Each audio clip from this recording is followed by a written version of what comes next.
నవీన్ రామ్ సింగ్ ఒర దొంగనా కొడక, పేరెంట్స్ దగ్గర మా పేర్లు చెప్పి డబ్బులు దబ్బుతావా? డబ్బు గురించి ఏదైనా చెయ్యొచ్చు, కానీ ఇలాగా ఒక పిల్లల దగ్గర బాధపడుతున్న వాళ్ళ దగ్గరికి వచ్చి ఇలాగ ఇంత రకంగా వాళ్ళతో ఇంత అంతా డబ్బులు మాట్లాడుకొని ఇది కరెక్ట్ కాదు. ఇది అస్సలు కరెక్ట్ అంటే కరెక్ట్ కాదు. పేరెంట్ ఏం చెప్తున్నారు, క్యాష్ వాళ్ళ దగ్గరే ఉంది, సో ఎటువంటి ఫ్రాడ్ ఎక్కడ జరగలేదు, మొత్తం అంతా క్లియర్ గా ఉంది.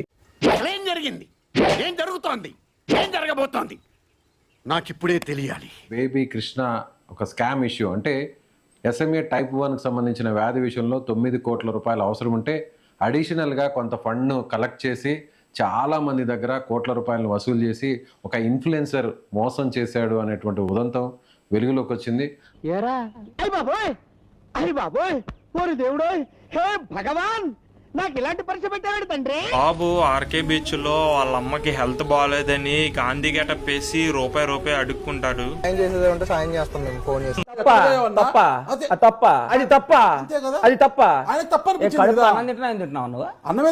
నువ్వేదో ఈ బాబుకి హెల్ప్ చేసినట్టు వీడియోలు చేసి ఫండింగ్ కలెక్ట్ చేసి లాస్ట్ కి వీళ్ళ అమ్మగారు ట్రీట్మెంట్ కోసం దాచుకున్న డబ్బులతో సహా నువ్వు వాళ్ళ దగ్గర నుంచి ATM కార్డులు అవి తీసుకొని మనీ మొత్తం నీ జలసా ఖర్చులకి అన్నిటికీ బాగానే యూజ్ చేసుకున్నావు.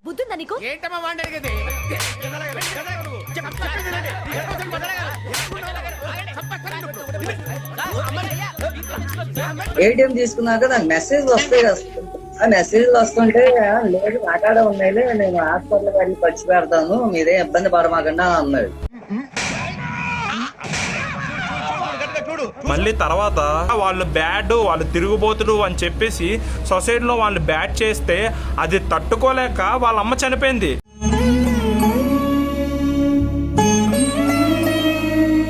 మళ్ళీ అబద్ధాలు ఆడాను నవీన్ అన్నయ్య. ఇంకా మేము ఆ దువ్వాలో తలెత్తగలేక ఇంకా మళ్ళీ ఇప్పుడు రాజమండ్రి వచ్చి ఇక్కడ ఉన్నాం.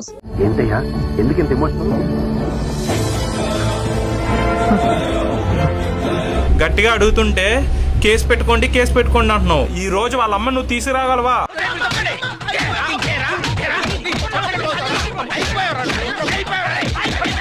ఇప్పుడు ఆ అబ్బాయి వచ్చి కేసు పెడితే నువ్వు వాళ్ళ అమ్మని తీసుకొని రాగలవా? వాళ్ళ నాన్న వికలాంగుడు, ఆ బాబు అక్కడే వెళ్ళి ఎక్కడ కేసు పెట్టుకోమంటాడు? ప్రపంచంలోని అంత నికృష్టుడు కూడా ఉండడరా.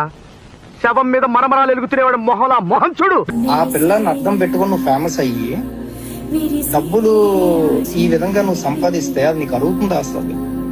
అన్యాయమా ఆమదమా అవన్నీ చేతగానోడు మాట్లాడే మాటలు, ఇక్కడ బుర్రనోడు దొరుకుంటాడంతే. 10 lakhs ఇప్పుడు హ్యాండ్ అవుట్ చేస్తున్నాము. 10 లక్షలు మీకు ఇచ్చారు, ఆ 10 లక్షలు మీకు వెనక్కి ఇచ్చామని అడిగారా? అడిగారు, బట్ మేము ఒప్పుకోలేదు. దానికి ఇంత నువ్వు మనిషి అందరితో ఏదో మంచి క్వాలిటీ ఉండాలి కదా.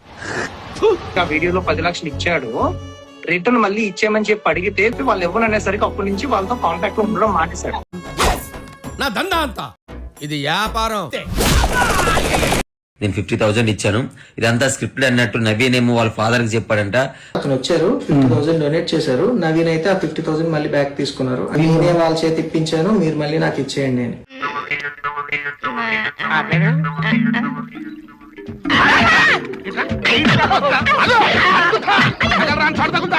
చాలా తప్పండి, నేను నా సొంత డబ్బులు ప్రమోషన్ చేసిన డబ్బులు అయితే ఇచ్చాను. మాకు తెలియకుండా పేరెంట్ దగ్గర నువ్వు డబ్బులు తీసుకోవడం.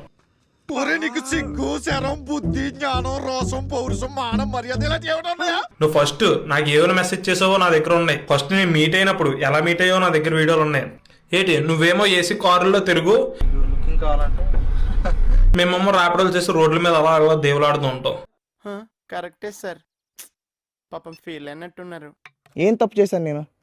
ఒక్క తప్పు నవీన్ రామ్ సింగ్ రూపాయి తిన్నాడు అని చెప్పి లీగల్గా ప్రూవ్ చేస్తే గవర్నమెంట్ ఏం చెప్పినా పబ్లిక్ ఏం చెప్పినా నేను చేస్తాను. మీరు నిలబడండి, కుర్చీలోంచి కాదండి, మీరు మీ మాట మీద నిలబడండి. ఒక SP ఆఫీస్కో DSP ఆఫీస్కి వెళ్ళి ఇలా మాకు అనుమానంగా ఉంది నవీన్ మీద, సో మేము కేసు పెడుతున్నాము, ఎంక్వైరీ చేసి రిపోర్ట్ ఇవ్వండి. ఆ రిపోర్ట్తో మీరు మాట్లాడాలి. ఆ రోజు చట్టం ఏం చెప్తే అది నేను చేస్తాను. సారీ యువర్ ఆనర్, వీటిని నమ్మకండి యువర్ ఆనర్, వీడు సామాన్యుడు కాదు, మహానటుడు. ఒక ఆడియో మెసేజ్ వినిపిస్తానండి. అన్న నాకు అది కాదు, ఇంకోటి పెయిడ్ కూడా చెప్పలేదు కదా నువ్వు?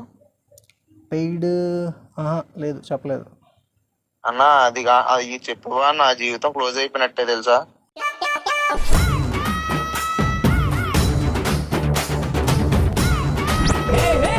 ఏంటి ఇది? అది తెలుసా? చెప్పండి ఇప్పుడు నెగిటివ్ అంతా ఎవరు చేపిస్తున్నారు తెలుసా? చెప్పండి. గవర్నమెంట్ చేపిస్తుందన్నా. అయ్యో నాకేం తెలియదండి, ఇదంతా ప్రతిపక్షం వాళ్ళు చేస్తున్న కుట్ర.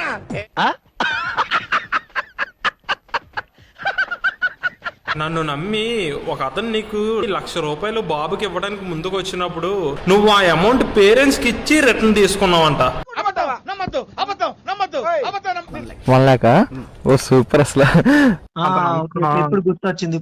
అవును, డాన్సర్ అతను కూడా ఫైనాన్షియల్ సిచ్యువేషన్ బాగాలేదు, అయినా డబ్బులు ఇచ్చారు అన్నారు. అదే అవును, లేదా అవి తీసుకెళ్లిపోయారు.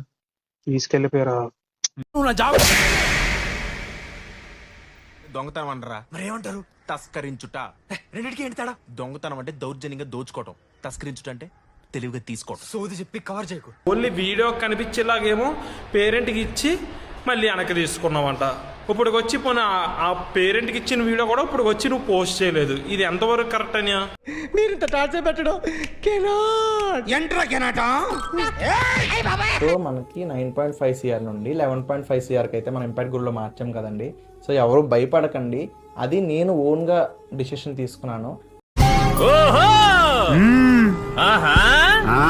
పేరెంట్ దానికి యాక్సెప్ట్ చేశారు. ఎందుకు యాక్సెప్ట్ చేశారు? ఆ 9.5 CR వీళ్ళకి చాలు.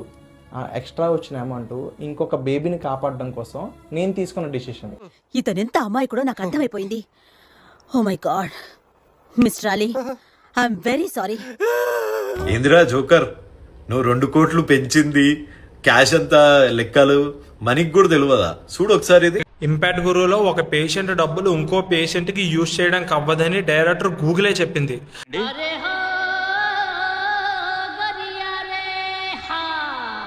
ఇంకొద్ది టైం అయిన తర్వాత ఏమో ఇంకో పేషెంట్కి ఉపయోగిస్తున్నాం అన్నారు. ఇంకొద్దిగా టైం అయిన తర్వాత ఏమో అందరి చేత అందరినీ దగ్గర పెట్టి మాట్లాడేమో బాబుకి 10 crores అవుతాయి అన్నారు. కానీ ఇప్పటికి వచ్చి దానికి సరైన రీజను లేదు, రెస్పాన్స్ లేదు.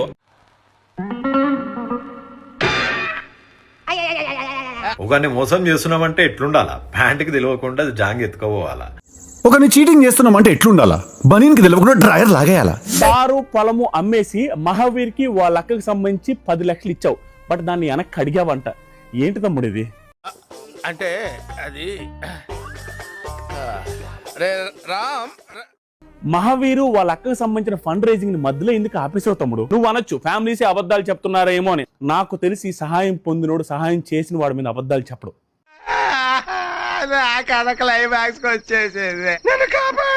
ఇప్పుడు ఎవడిని నమ్మడు, ఎవడికి రూపాయి కూడా సాయం చేయడు. ఇన్ఫాక్ట్ ఇప్పుడు ఇంపాక్ట్ గురువుని కూడా ఎవడు నమ్మే పరిస్థితుల్లో అయితే లేడు. చెప్పరా, నీ వల్లనే మామా, నా వల్లనే నీకు ప్రాబ్లం అవుతుందంటే వెళ్ళిపోతారా ఇడికెచ్చి. ఈ కార్యక్రమం ఇంతటితో సమాప్తం. రేపు ఇదే అలవాసులపై మళ్ళీ కలుసుకుందాం. అంతవరకు సెలవు. మరి మీ అక్కయ్య మీనాక్షి పొన్నుదొరై. నా ఛానల్ పేరు గుర్తుందిగా? Please like, share and subscribe.